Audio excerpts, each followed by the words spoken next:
প্রত্যেক দিন কলসিতে করে এক কলসি জল রামু তার বাড়ি পর্যন্ত নিয়ে যায়, কিন্তু কলসিটা ছিল হালকা ফাটা।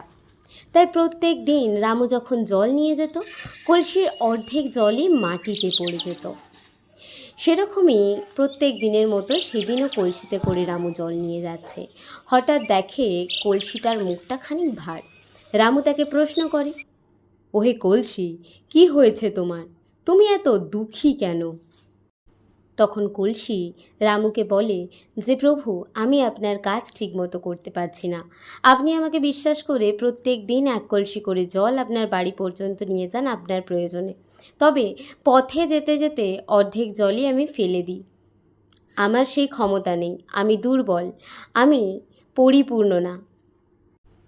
তখন রামু হা হা করে হেসে উঠে বলে যে, পিছনে তাকাও, দেখো, কয়েক মাস আগে এখানে আমি কিছু বীজ বুনেছিলাম, আর তুমি প্রত্যেক দিন নিয়মিতভাবে সেই বীজগুলিতে জল দিয়েছ।